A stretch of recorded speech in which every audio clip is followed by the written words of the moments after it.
देश के सबसे बड़े लोकतांत्रिक बहस के शो देश की बहस में मैं दीपक चौरसिया अपने साथ जुड़ने वाले तमाम पैनलिस्ट का यानी मेहमानों का, अपने साथ जुड़ने वाले दर्शकों का, मेरे साथ जुड़ने वाले पब्लिक के मंच के सभी साथियों का वंदन करता हूं, अभिनंदन करता हूं, नमस्कार करता हूं।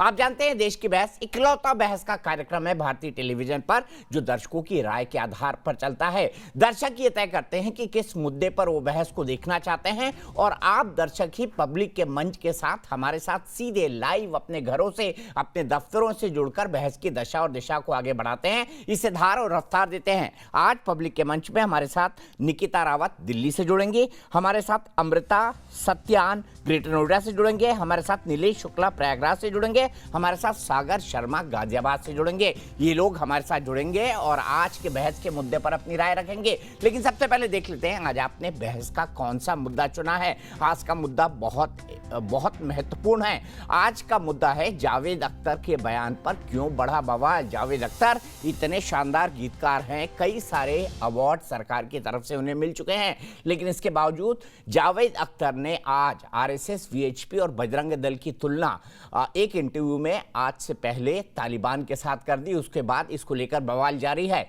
भारतीय जनता पार्टी और शिवसेना ने इसको लेकर विरोध जताया है। सामना में बाकायदा लिखा गया कि जावेद अख्तर को आरएसएस से तालिबान की तुलना नहीं करनी चाहिए क्योंकि आरएसएस एक देशभक्त संगठन है और उसकी विचारधारा हिंसक कतई नहीं है। भारतीय जनता पार्टी और आरएसएस से जुड़े हुए लोगों ने भी यही कहा। लेकिन सवाल यह है कि जावेद अख्तर ने क्या यह तुलना राजनीति के आधार पर की है या जावेद अख्तर की इसके पीछे कोई राजनीति है। पहले इसको समझ लीजिए इस पैकेज के आधार पर, उसके बाद बहस को आगे बढ़ाएंगे अपने सबसे बड़े पैनल के साथ।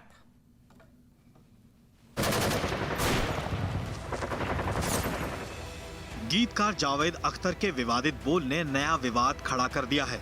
जी हां, 2 दिन पहले दिए एक बयान में उन्होंने आरएसएस यानी राष्ट्रीय स्वयंसेवक संघ जैसे संगठन की तुलना सीधे खूंखार तालिबान से कर डाली, जिसके बाद बीजेपी ने उनके खिलाफ मोर्चा खोल दिया है।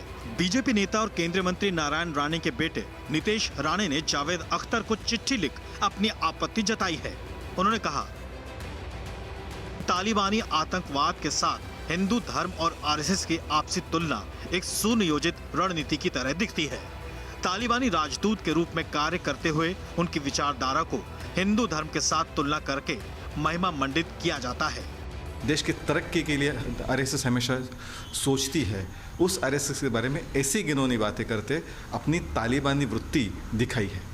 शिवसेना ने भी अपने मुखपत्र सामना के जरिए गीतकार जावेद अख्तर की आलोचना की है और हिंदुत्व की तालिबान से तुलना करने को हिंदू संस्कृति का अपमान बताया है। शिवसेना ने भी साफ कहा कि आरएसएस राष्ट्रीय निर्माण वाला संगठन है।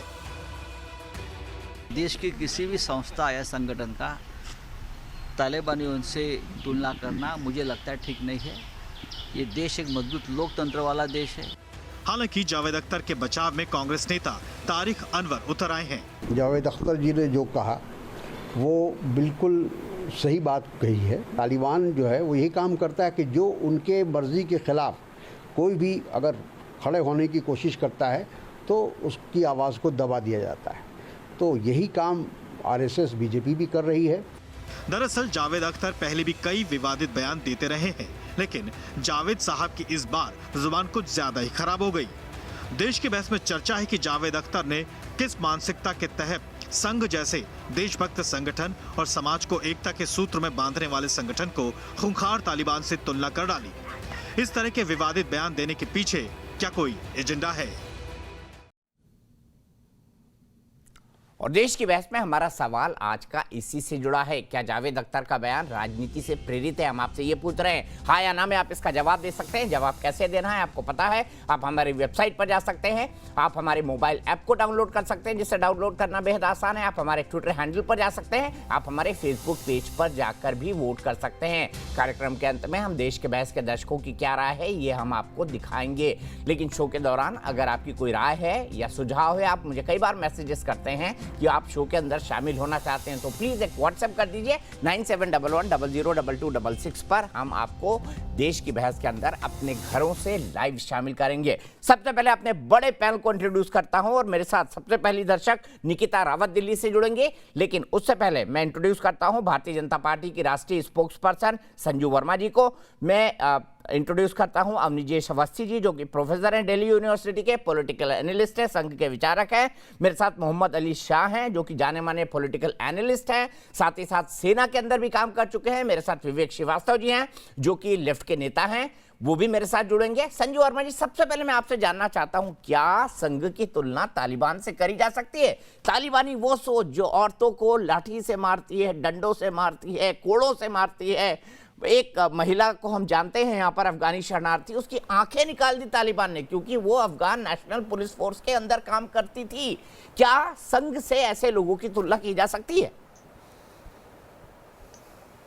दीपक जी, पहली बात तो ये कि तालिबान तानाशाही में विश्वास रखती है और आरएसएस लोकतंत्र और गणतंत्र में विश्वास रखती है। दूसरी बात, तालिबान सत्ता में थी 1996 से लेकर 2001 में अफगानिस्तान में, और जैसे आपने इंट्रोडक्शन में कहा, जब तालिबान सत्ता में थी कई साल पहले अफगानिस्तान में, तो छोटी कन्याओं को एजुकेशन लेने की मनाही थी। जो युवतियां हैं और महिलाएं हैं, उनको बाहर जाकर, घर से बाहर दफ्तरों में काम करने की मनाही थी।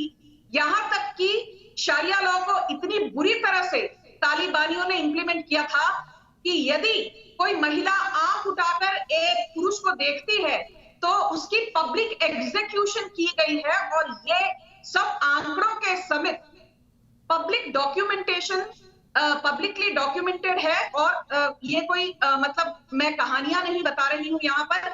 और मैं एक चीज कहना चाहती हूँ, सबसे मजेदार बात तो ये है कि 1934 में वर्धा रेजोल्यूशन के दौरान महात्मा गांधी ने कहा था कि आरएसएस का जो योगदान है in abolishing untouchability, in promoting brotherhood amongst Muslims and Hindus, ये सराहनीय है। 1939 में भीमराव अंबेडकर जी, बी.आर. अंबेडकर को तो हर कोई मानता है, चाहे राइट विंग हो लेफ्ट विंग हो, उन्होंने पुणे में 1939 में कहा कि आरएसएस की सबसे बड़ी खूबी यह है that it believes in a casteless society, मतलब जातिवाद के आधार पर कोई भी विभाजन नहीं होना चाहिए, ये आरएसएस का मूल धर्म है। और मुसलमान एक थे जाकिर हुसैन, जिनकी इंट्रोडक्शन की मुझे जरूरत नहीं है, उनकी बहुत अच्छी लेगेसी रही है। उन्होंने मोंगिर में कहा था that Muslims should learn from RSS the concept of unity and brotherhood।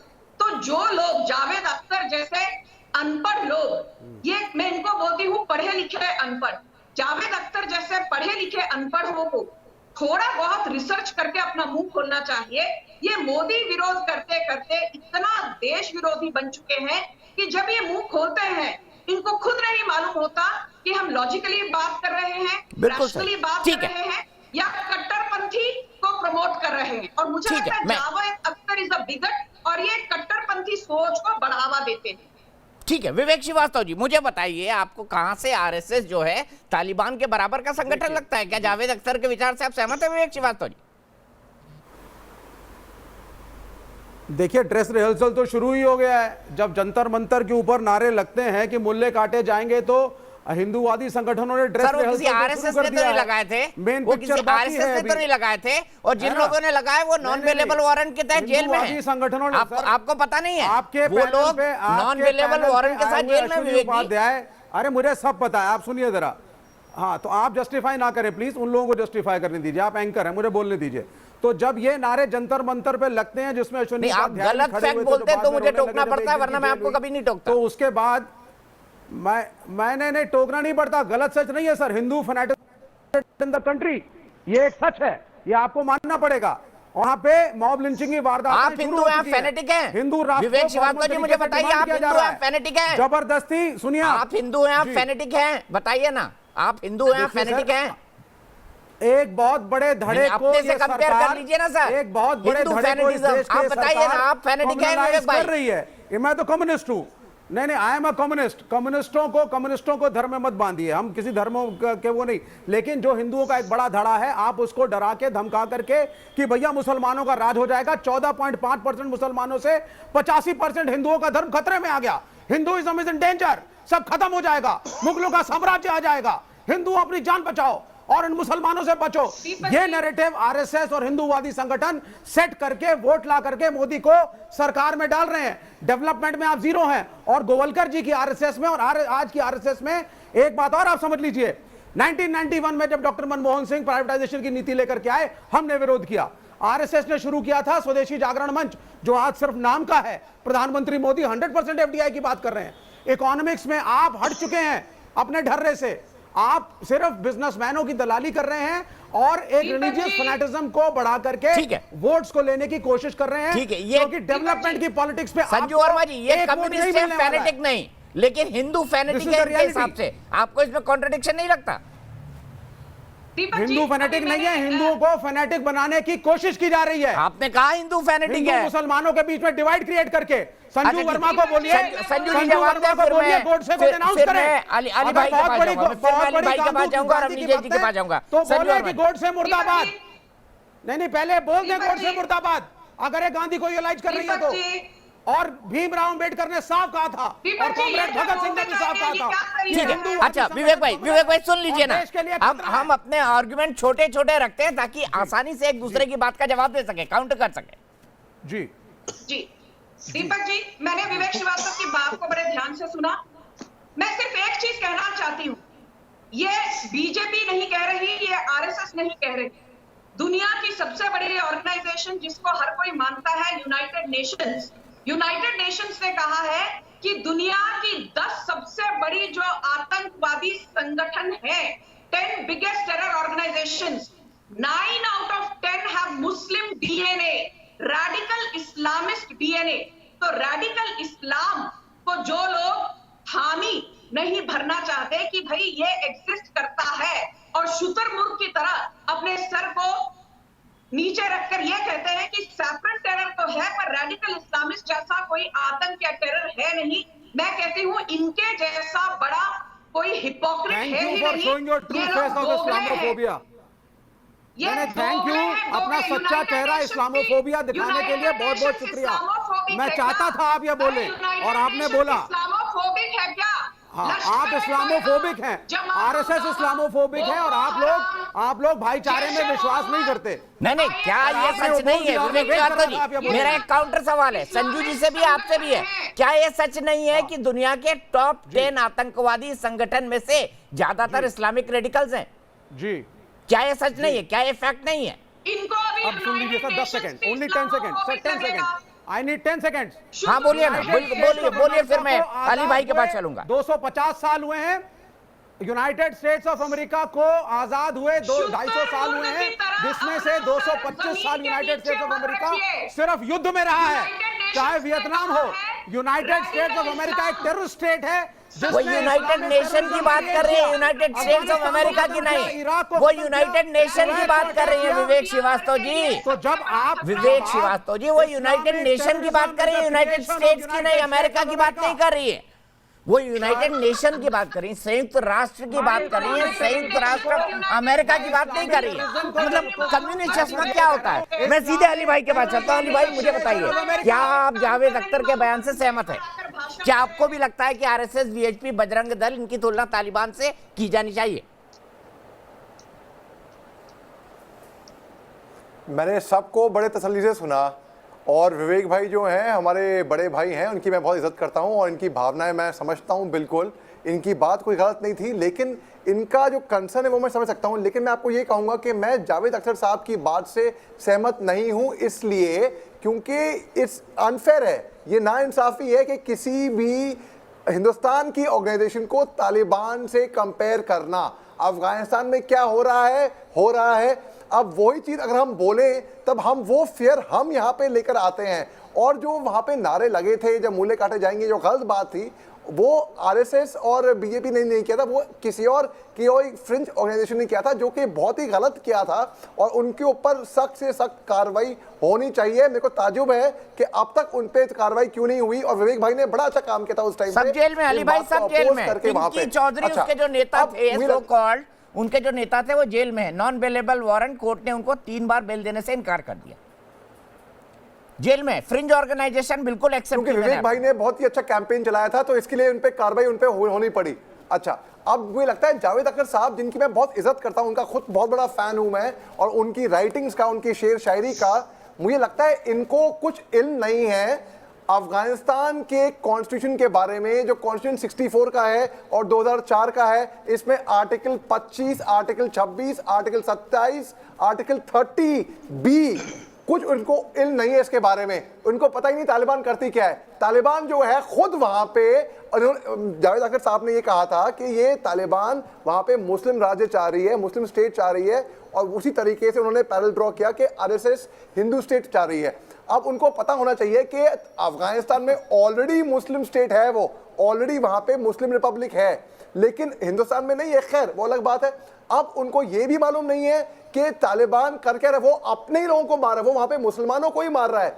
RSS तो यहाँ पे कहीं पे अपने लोगों को, हिंदुओं को नहीं मार रही है। मैं खुद आरएसएस का फैन नहीं हूं, लेकिन जो बात है मैं वो बात साफ रखूंगा, कोई किसी का पक्ष नहीं रखी, मैं बिल्कुल बैलेंस तरीके से, न्यूट्रल तरीके से जो बात है वो स्पष्ट तरीके से बात करूंगा। बिल्कुल सही, दो टूक बात कही अली भाई आपने। को दरअसल शेर शायरी के अलावा थोड़ा, बिल्कुल दो टूक बात कही आपने, और आप ही के तर्क में विवेक श्रीवास्तव जी के पास ले चलता हूं। विवेक श्रीवास्तव जी, किस हिंदू को मारा आरएसएस ने, किनकी लिंचिंग कर दी, किसने क्या कर दिया जो आप उनकी तुलना तालिबान से करेंगे? उस तालिबान से जहां पर महिलाओं की आंखें निकाल दी जाती है, 12 साल की लड़कियों का 60 साल के बुड्ढों के साथ जबरदस्ती बंदूक की नोक पे निकाह करा दिया जाता है, इसको आप इस्लामोफोबिया कहेंगे? जी, अब आप सुनिए, मैंने आपको क्या कहा था? मैंने कहा था ड्रेस रिहर्सल तो शुरू हो चुका है। अब आपके ये क्या बात हुई भाई?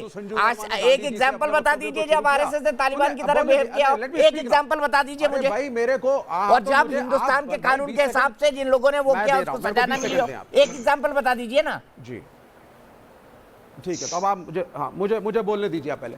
देखिए, अब यहाँ संजू वर्मा बैठी हुई हैं, इन्होंने शुरुआत करी गांधी जी से, फिर शुरुआत करी अंबेडकर से, लेकिन जब मैंने कहा कैन यू डिनाउंस गोडसे, तो she can not denounce Godse, Godse के खिलाफ नहीं बोलेंगी कभी। आगे बढ़ते हैं, फिर उसके बाद ये इस्लामोफोबिया पे पहुंच गई। इन्होंने बोला साहब ये मुसलमान खराब होते हैं, देखिए सारा का सारा आतंकवाद जो है वो तो मुसलमान फैला रहे हैं। मैंने कहा कि America is the creation of Islamic terrorism, Taliban was created by America. अब क्योंकि ये लोग भाई अमेरिका की तरफदारी करते हैं फॉरेन पॉलिसी में, अमेरिका को नहीं क्रिटिसाइज किया, भाई चाइना पे पहुंच जाएंगे। तीसरी बात स्वदेशी जागरण मंच के बारे में थोड़ा बता दें मुझे। आपकी पॉलिसी 100% एफडीआई गोवलकर को बेच के खा गए आप। आपने एक नया आरएसएस खड़ा करा है, उसके अंदर आपकी economic policy, defence policy, foreign policy स्वदेशी हमें दिखती नहीं। विवेक जी, सम्मान के दायरे में रह के बात कीजिए ना। अब जो सम्मान के दायरे में, सबके साथ, हम सबके साथ सम्मान के दायरे में बात करें। मैंने तो कौन सी मैंने किसका सम्मान नहीं हुआ? किसका सम्मान नहीं हुआ? मैंने किसका सम्मान नहीं हुआ? किसका सम्मान नहीं हुआ? क्यों करूं मैं गोवलकर का सम्मान? क्यों करूं मैं गोवलकर का सम्मान?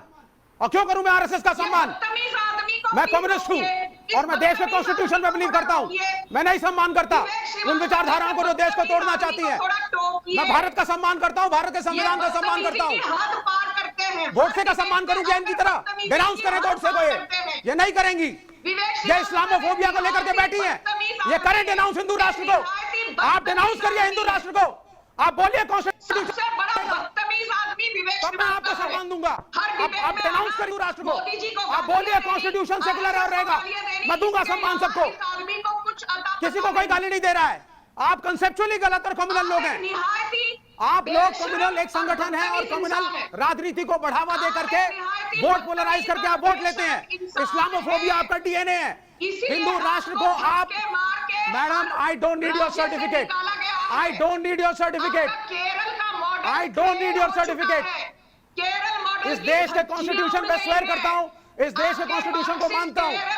वैलेंटाइन डे पे जाकर के जब बजरंग दल लड़के लड़कियों को रोकता है तो क्या वो तालिबानी सोच नहीं है? वैलेंटाइन डे मनाएंगे आप मैडम? आप वैलेंटाइन डे के फेवर में हैं? जरा मुझे बताइए, आप वैलेंटाइन डे में आ गए? एक मिनट विवेक भाई, निकिता रावत तालिबानी सोच है। जुड़ गए, दर्शक की बात सुन लेते हैं। बजरंग दल की तालिबानी सोच है। जनार्दन की बात आप भी सुनिए, अच्छा रहेगा। निकिता बताइए, क्या आपको लगता है कि आरएसएस और विश्व हिंदू परिषद की तालिबान से तुलना की जा सकती है? निकिता बताइए, आप क्या सहमत हैं जावेद अख्तर साहब से?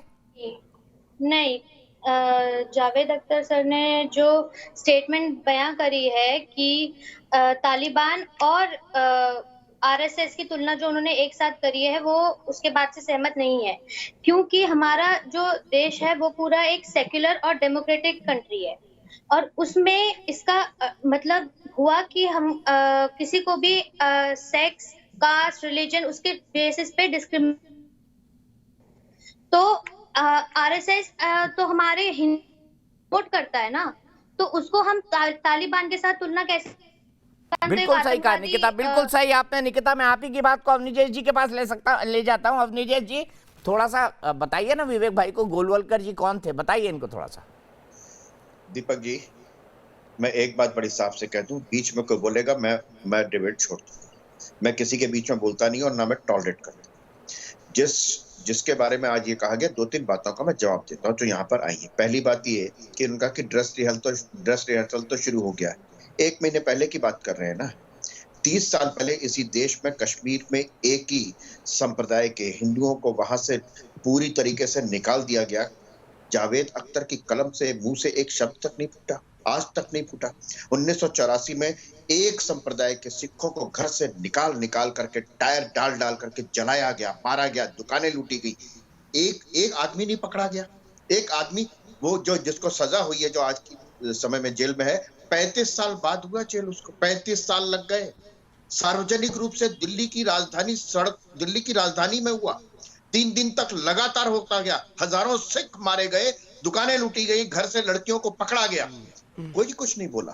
और सबसे बड़ी बात ये, इन्होंने कहा संख्या कि कहां पर 100 करोड़ हिंदू और 10-12% के मुसलमान हैं।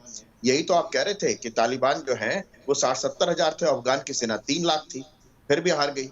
यहाँ बाबर आया था कुछ 100 सिपाहियों को लेकर के, जयचंदों की वजह से यहाँ पर मोहम्मद गौरी ने राज किया, मोहम्मद गजनवी ने राज किया, तैमूर लंग आया, नादिर शाह आया, अहमद शाह अब्दाली आया, चंगेज खां आया, बाबर आया। कितने नाम गिनाऊं? किसी एक हिंदू का नाम आप बता सकते हैं जिसने कभी किसी पर आक्रमण किया हो? कभी किसी ने एक पर आक्रमण किया हो? एक नाम मुझे बता दीजिए, मैं सचमुच में डिबेट में हाथ जोड़ लूंगा। लेकिन ऐसा है नहीं। पूरा राजपूताना आपस में लड़ता था। मैंने कहा था दीपक जी, मैं किसी को बीच में बोला था क्या बीच में? मैं बोला था क्या बीच में? दीपक जी, वैसे ही मेरी तबीयत ठीक नहीं है। मैं कोर्ट से हूँ। मैं सिर्फ एक बात कह रहा हूँ, बात संख्या की नहीं है, बात पूरे इतिहास की। देखिए, मैंने उदाहरण दिया 1984 का, मैं और भी उदाहरण दे सकता हूँ, डायरेक्ट एक्शन का भी दे सकता हूँ। लेकिन जो लोग माओ के समर्थक हैं, जो चीन के अधिनायकवादी लोग, जहां लोकतंत्र नहीं है उसके समर्थक हैं, जहां थिएननमेन स्क्वायर पर 50,000 स्टूडेंट्स को टैंकों से रौंद दिया जाता है लोकतंत्र की मांग पर, जब वो लोकतंत्र की बात करते हैं, जब वो इस तरीके की बात करते हैं, तो उनका एजेंडा है। जावेद अख्तर की कोई नई बात नहीं है, 2014 से है ये। उनको संसद में भेजा गया था, राज्यसभा में मनोनीत किया गया था। किस लिए किया गया था? यही सब करने के लिए तो किया गया था। ये तो सिर्फ ऋण चुका रहे, कर्जा चुका रहे और कुछ नहीं है। मैं इनको ब्रेकिंग न्यूज बताना चाहता हूं, जो पैनल पे बाकी लोग भी जुड़े हुए हैं, खासतौर पे विवेक भाई को, कि विवेक भाई जब आप बात कर रहे हैं तो मुस्लिम बुद्धिजीवियों के साथ संघ के प्रमुख मोहन भागवत जी की एक बड़ी बैठक चल रही है। हिंदू मुस्लिम यूनिटी के गैप को कैसे कम किया जाए उस पर बात कर रहे हैं। ये भी क्या तालिबानीकरण है? बताइए विवेक श्रीवास्तव जी। मैं दिखा रहा हूं, उसके विजुअल्स भी दिखा रहा हूं जो बैठक चल रही है। संजू जी, इसके बाद में तुरंत आपके पास आऊंगा। आप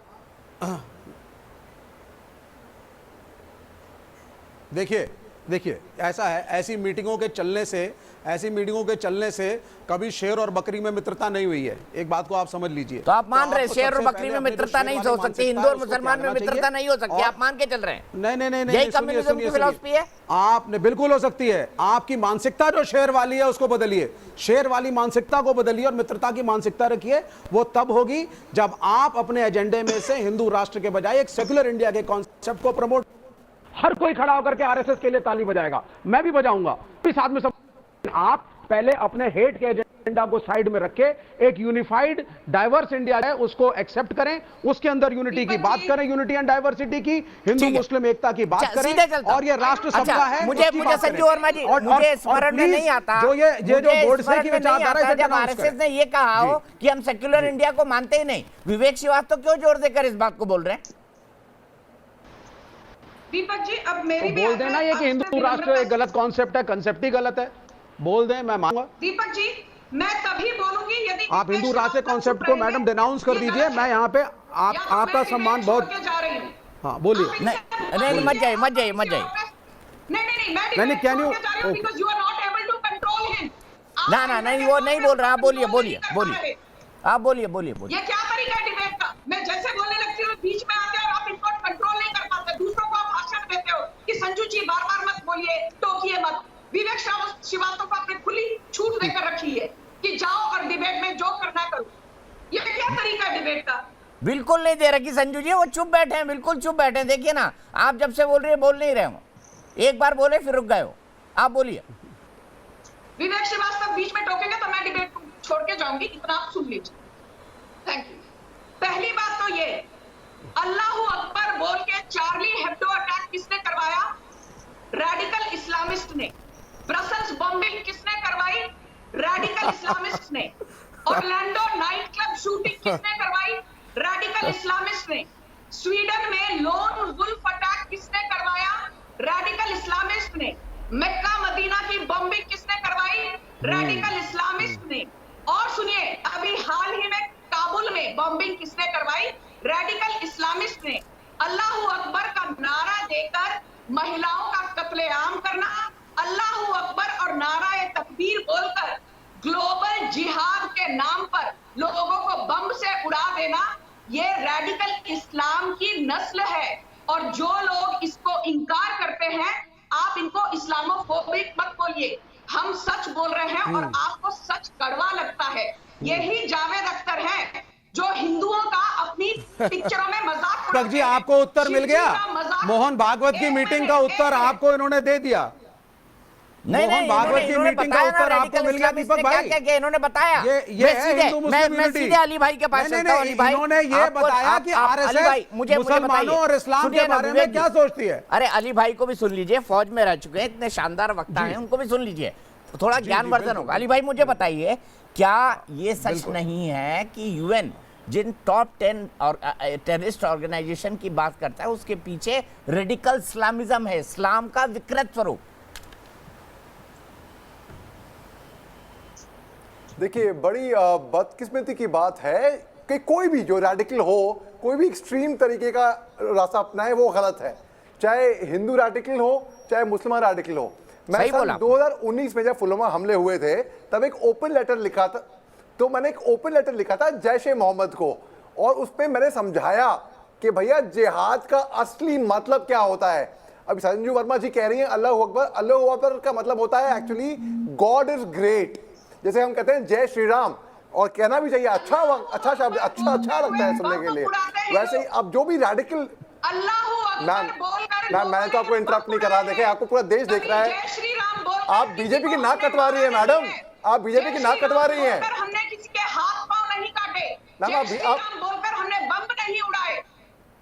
आपको बीजेपी से तकलीफ है? नहीं, इनको बीजेपी से तकलीफ है, आपको बीजेपी से तकलीफ है।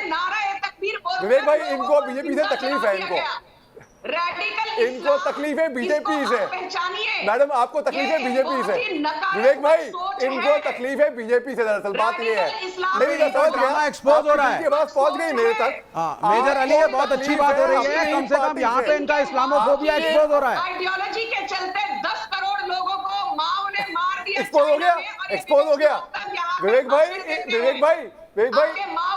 इनको तकलीफ है बीजेपी से।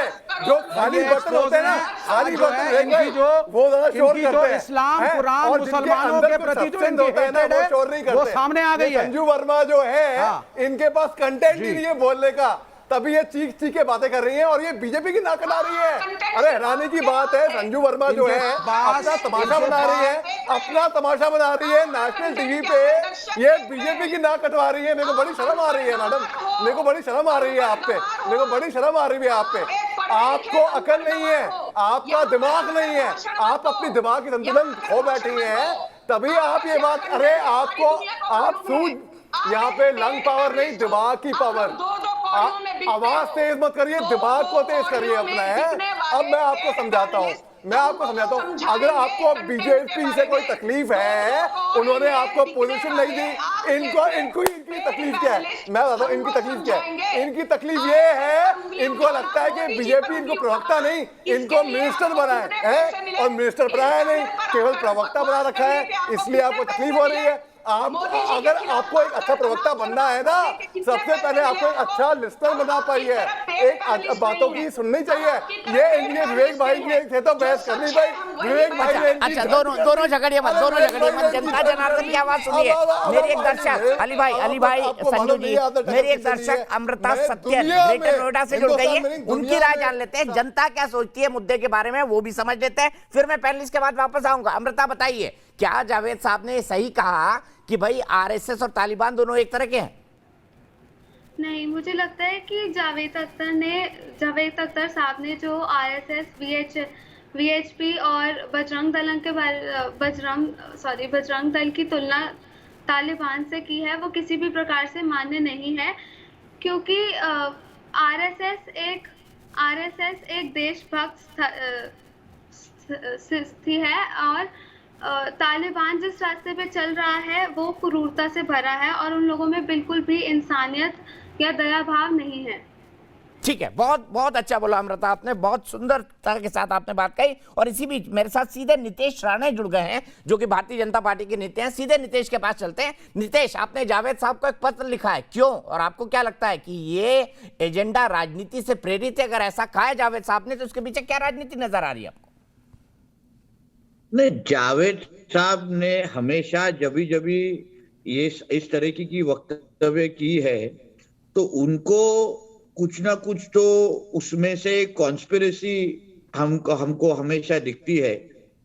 जावेद साहब ने कभी भी जब भी ट्रिपल तलाक का निर्णय आया तभी जावेद साहब ने भूमिका कभी कुछ ली नहीं, उन्होंने कभी प्रशंसा की नहीं, कभी भी वो और उनके फैमिली ने, अख्तर फैमिली ने कभी भी मुसलमान भाइयों और मुसलमान समाज के लिए अलग से कुछ तो विधायक और सोशल काम करने की, मदद करने की कभी कुछ कोशिश की नहीं है, कभी कुछ हमको सुनाई में नहीं आया है। उनको इस तरीके का वक्तव्य देके कुछ तो षड्यंत्र रचने की कोशिश कर रहे हैं। इस तरह के सीधा इसका संदेश हमको दिख रहा है। जावेद साहब ने जिस तरीके से पूरी मुझे आरएसएस हो, बजरंग दल हो और विश्व हिंदू परिषद की तुलना की है, मुझे ऐसा उनको पूछना है कि इस तरीके का वक्तव्य वो पाकिस्तान और तालिबान में जाके कर सकते हैं क्या? और इस तरीके का वक्तव्य देने के बाद उनको उधर 1 मिनट खड़ा भी होने देंगे क्या? और उनको इस तरीके का वक्तव्य किस हिसाब से दे रहे वो भी हमको समझ में नहीं आ रहा है, क्योंकि जो कुछ आज तालिबान में हो रहा है, जो जिस तरीके के महिलाओं के ऊपर, छोटे बच्चों के ऊपर जिस तरीके के उनका ये सब जो कहानियां हम लोग सुन रहे हैं, कौन सी उस तरीके के हादसे हमारे देश में हुए, ये जावेद साहब ने बताना चाहिए। इसलिए मैंने उनको एक खुला पत्र लिख के इतना ही पूछा है कि आप हमारे साथ डिबेट करने आइए, आप किसी भी न्यूज रूम में हमारे साथ आइए और बताइए ना कि तालिबान के तरीके से कौन सी ऐसी हादसा है ना हमारे देश में हुई है जिसका डायरेक्ट लिंक आरएसएस, विश्व हिंदू परिषद और बजरंग दल से है।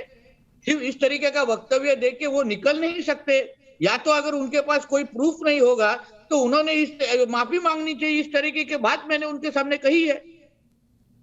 आप चाहते हैं वो माफी मांगे, क्योंकि प्रूफ तो उन्होंने दिया नहीं, ना ही आपके बयान के बाद या आपके पत्र के बाद ना उसका कोई जवाब दिया है, ना कोई ओपन बहस के लिए वो आ रहे हैं। आपको लगता है कि उनको इस बयान के लिए अनकंडीशनल बिना शर्त माफी मांगनी चाहिए? नहीं, क्योंकि अगर उनको ये वक्तव्य देने के बाद अगर वो किसी भी संस्थाओं का अगर तुलना अगर तालिबान के साथ कर रहे हैं और अगर उनके पास कोई प्रूफ नहीं है तो माफी मांगनी चाहिए ना। फिर कौन से बलबूते के ऊपर वो कह रहे हैं कि आरएसएस, विश्व हिंदू परिषद और बजरंग दल तालिबान जिस तरह है?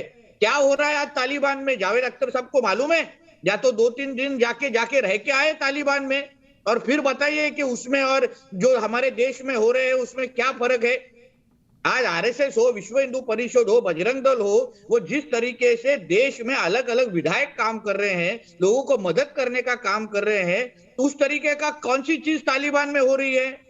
और जावेद अख्तर जी को क्या मालूम है तालिबान में क्या चल रहा है? इसलिए जाके आ जाए वहां से 2-4 दिन, हफ्ते भर में अपने पूरे फैमिली को जाके लेके जाए, उधर रह के आप वापिस आए और बताए हमको। इसलिए माफी मांगनी ही पड़ेगी, दूसरा कोई भी रास्ता उनके पास नहीं है। अगर वो माफी नहीं मांगते तो आप क्या करेंगे नीतीश, कैसे निषेध करेंगे उनका, कैसे विरोध करेंगे, कैसे अपनी जो सांकेतिक विरोध है वो दर्ज कराएंगे? 8 दिन का वक्त हम लोगों ने उनके पास दिया है। हमने एक खुली चर्चा की मांग की है।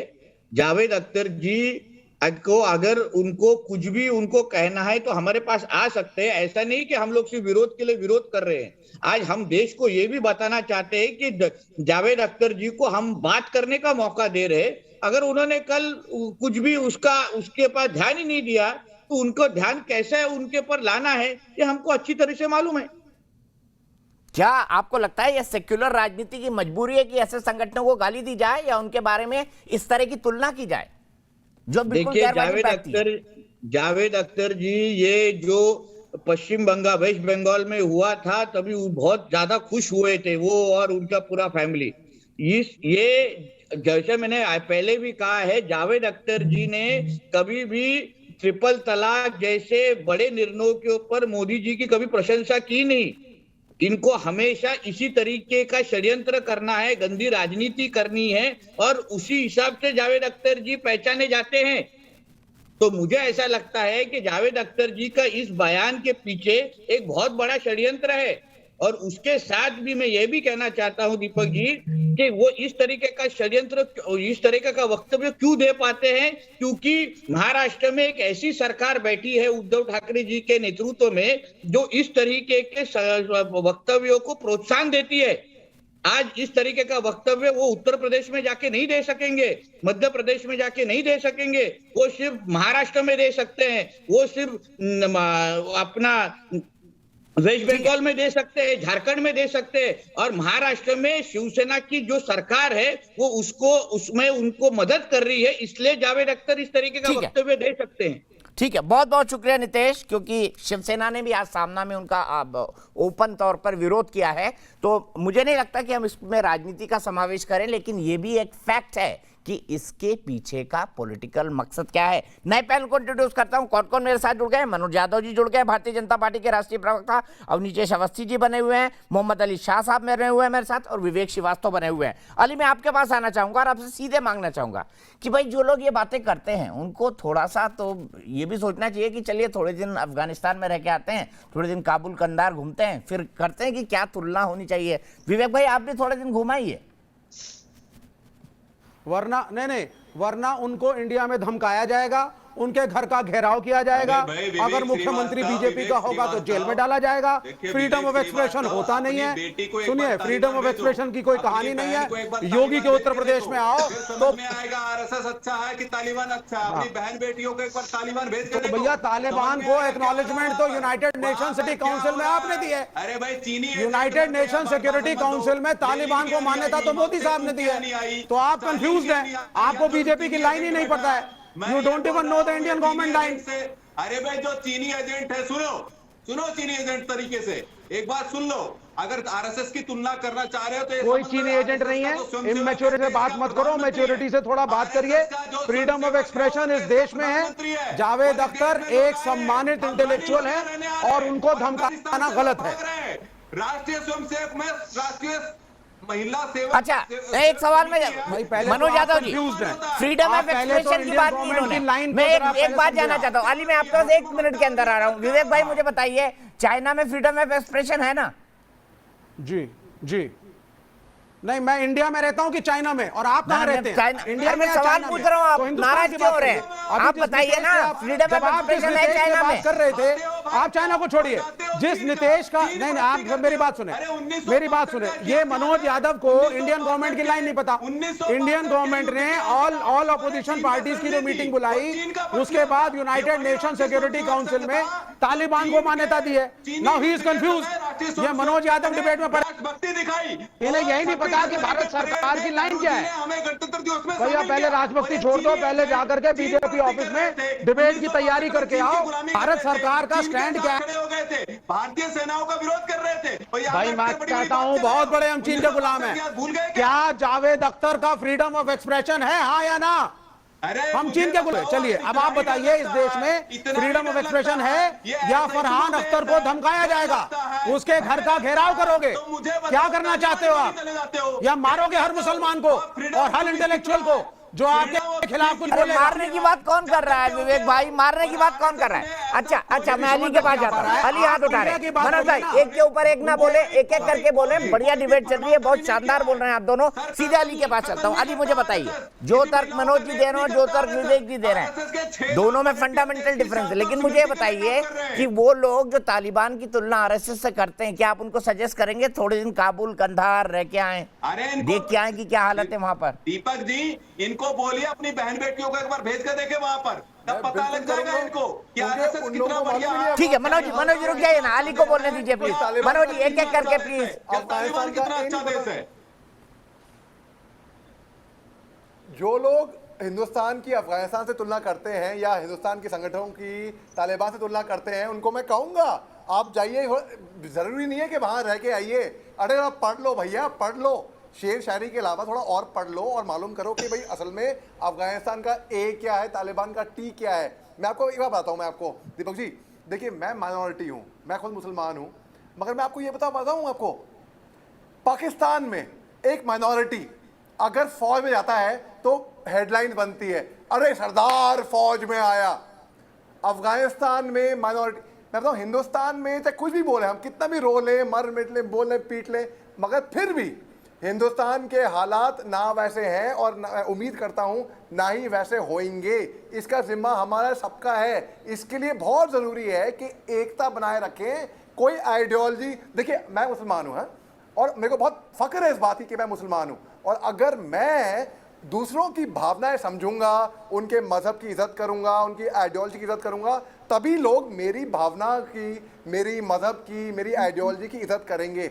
और मेरा ऐसा मानना है कि अगर हमको देश को आगे बढ़ाना है तो हमको बंटने की कोई ज़रूरत नहीं है, हमें एकता से एक साथ। मैं आपको मोहन भागवत की बात कोट करता हूं, जो कि आरएसएस के चीफ हैं। उन्होंने अभी 1.5 महीने पहले गाजियाबाद में बुक लॉन्च था, वहां पे उन्होंने कहा था कि हिंदू और मुसलमान को एक साथ मिलके देश को आगे बढ़ाना चाहिए। और उन्होंने जो लिंचिंग करते हैं उनके खिलाफ कहा था कि जो लिंचिंग करता है वो हिंदू नहीं है। तो इस तरीके से तो आरएसएस को कहां से बीच में ले आया और बोला कि भाई अब जावेद अख्तर साहब जो कह रहे हैं, मैं उनकी बहुत इज्जत करता हूं, उनको बहुत अच्छे क्राफ्ट्समैन हैं, बहुत ही अच्छे शायर हैं। लेकिन मैं आपको ये बता दूं, मेरे को पढ़ के बाद डिसअपॉइंटमेंट ये हुआ कि जो आर्टिस्ट हैं, हम हिंदुस्तानी जो है ना, हम फिल्म वालों को बड़े सीरियसली ले लेते हैं कि अब ये इंटेलेक्चुअल है। भाई कैसे इंटेलेक्चुअल? अगर समझ नहीं है किसी टॉपिक के बारे में, वो तो कैसे इंटेलेक्चुअल? इंटेलेक्चुअल वो होता है जिसको हर टॉपिक के बारे में समझ हो, सूझबूझ हो और उसको तरीका मालूम हो आगे बढ़ने का, लोगों को साथ में लेके ले जाने का, ना ही लोगों को बांटने का। तो मैं ये कतई नहीं मान सकता कि अब देखिए विवेक भाई, सच्चे फौजी अली शाह, सच्चे फौजी और सच्ची बात कर रहे हैं आप, लेकिन बात कर रहे हैं एजेंडे के साथ। आपको भी अली शाह से कुछ सीखना चाहिए। दैट इज बिल्कुल नहीं, बिल्कुल नहीं, मुझे सीखने की जरूरत है। उसका रीजन ये है, देखिए अभी मोहम्मद अली शाह को ये भी समझना चाहिए कि इस पैनल पे बैठ के आप ही की संजू वर्मा ने और उसके बाद आरएसएस के जो प्रवक्ता हैं किस तरीके से ग्लोबल इस्लामिक जिहाद, इस्लामोफोबिया की बात करी है। यहाँ पे इस्लाम को, कुरान को, मुसलमानों को कटघरे में आप ही के डिबेट में इसी डिबेट की रिवाइंडिंग करके मोहम्मद अली शाह जो है संजू वर्मा से कटघरे में खड़ा किया गया। तो अगर इस्लामोफोबिया को मैं सपोर्ट नहीं करता, मेरे को दिख गया संजू वर्मा को लग रहा है कि उनको चाहिए, मिलनी चाहिए, वो ठीक है आपकी बात। लेकिन देखिए अगर अपनी पार्टी कर रही है, मैं आपकी बात से सहमत हूं, वो ठीक है, वो गद्दारी कर रहे हैं। पढ़ के मनोज यादव भी नहीं आए हैं कि भारतीय गवर्नमेंट का, इंडिया का स्टैंड तालिबान पे क्या है। यूनाइटेड नेशन सिक्योरिटी काउंसिल को मान्यता भारत की अध्यक्षता में यूनाइटेड नेशन सिक्योरिटी काउंसिल ने दी है, ये पढ़ के नहीं आए आप पहले। सर आप पहले सुनिए मेरी बात, लेट मी स्पीक। आप भैया मेरा इतिहास मत करो, तू मैं मत आओ। अगर इंटेलेक्चुअल बात कर सकते हो मेरे से तो करो, वरना सड़क पे जाके चीखा चिल्ली करो जिस लायक हो। या तो आप लॉजिक से बात करिए। अफगानिस्तान में बोली जाती तो आपका सर कलम हो जाता, जी सर कलम हो जाता। अभिव्यक्ति की आजादी भाई साहब, मैं अफगानिस्तान में नहीं, हम भारत के नागरिक हैं, हमारा एक कॉन्स्टिट्यूशन है। आप चाइना अफगानिस्तान क्यों जा रहे हैं? क्या आप इंडिया को चाइना बनाना चाहते हैं, अफगानिस्तान बनाना चाहते हैं, अमेरिका बनाना चाहते हैं? ठीक है, अच्छा दोनों रुकिए। अब ये जी हाथ उठा रहे हैं, उनके पास जाऊंगा, लेकिन उससे पहले नीलेश शुक्ला मेरे दर्शक प्रयागराज से जुड़ गए। नीलेश बताइए, जावेद जी की बात से आप सहमत हैं, विवेक जी की बात से सहमत है, किससे सहमत? धन्यवाद दीपक जी। जावेद अख्तर जैसे लोगों की बात से तो मैं सहमत कतई हो ही नहीं सकता। सर पहली बात तो ये कि ये सब वही टुकड़े टुकड़े और लेफ्टिस्ट मानसिकता वाले गैंग्स के जुड़े हुए लोग हैं। पिछली सरकारों में इनकी बातें अच्छी तरीके से सुनी जाती थी, उनको कोई तकलीफ नहीं थी। अब सर इनकी मानसिकता पूरी नहीं हो पा रही है, इसलिए इनको सारी आपत्तियां हैं। सर हम तो आरएसएस की प्रार्थना में सुबह प्रार्थना करते हैं, विजेत्री जना संगता कार्य शक्तिर विधाया से धर्म से संरक्षण। सर हम तो विधायिका के धर्म का पालन हम आरएसएस हमको रोज सुबह ही सिखाता है। सर हम ऐसे कर सकते हैं, लेकिन इन जैसे लोगों को, जावेद अख्तर साहब लोगों को, जो लोग आइडियल बनाते हैं अपना, वो ऐसी ऐसी बातें उनको सिखा रहे हैं। ठीक है, सबसे ज्यादा अवनीश जी मैं इस सवाल को एक लॉजिकल एंड तक लेने आना चाहता हूं जो नीलेश ने कहा है। नीलेश ने कहा ये लोग इसलिए चिल्लाते हैं सेक्युलरिज्म के नाम पर क्योंकि इनकी बातें अब सुनी जाना बंद हो गई इस देश में। ना लोग सुनते हैं, ना सरकार सुनती है, ना बुद्धिजीवी सुनते हैं। क्या ये फ्रस्ट्रेशन है जो इस तरह के बयान सामने आ रहे हैं? दो बातें मैं आपके सामने साफ कर देता हूँ। विवेक श्रीवास्तव ने दो बातें कही, या उन जैसे लोग दो बातें कहते हैं, उन दोनों बातों का मैं जवाब दे रहा हूँ। पहली बात उन्होंने कहा इस्लामोफोबिया। तालिबान किनको मार रहा है? मुसलमानों को मार रहा है। तो हम किसके खिलाफ हैं? मारने वाले के खिलाफ। मरने वाले के साथ हैं, जो पिट रहे हैं वहां पर वो भी मुसलमान है। अगर इस्लामोफोबिया होता तो हम कहते कि जो मर रहे हैं, जो पिट रहे हैं, उनको भी मरने दो। उनके साथ नहीं है ना। जिनके साथ दुर्व्यवहार हो रहा है, जिनकी बहन बेटियों के साथ, महिलाओं के साथ, जिन परिवारों के साथ वहां पर हो रहा है, वो सब मुसलमान है। जो वहां से लाए जा रहे हैं वो भी तो मुसलमान है। तो इस्लामोफोबिया कहां से हो गया? हम रेडिकलिज्म के खिलाफ हैं, हम आतंकवाद के खिलाफ हैं, हम इस बर्बरता के खिलाफ हैं। और जहां तक संघ की बात है, मैं अलीशा जी ने बहुत बढ़िया बात कही है। मैं सिर्फ एक बात, मैं परम पूजनीय गुरुजी हमारे जो द्वितीय सरसंघचालक थे, उनकी बंच ऑफ थॉट से 3 लाइनें पढ़कर सुना देता हूँ। शायद अलीशा जी ने तो मोहन भागवत जी की बात को कोट किया, मैं गुरु गोलवलकर जी की, जिनके बारे में बहुत ही अपमानजनक शब्दों में बात कर रहे थे, 2 लाइनें से कोट कर रहा हूँ।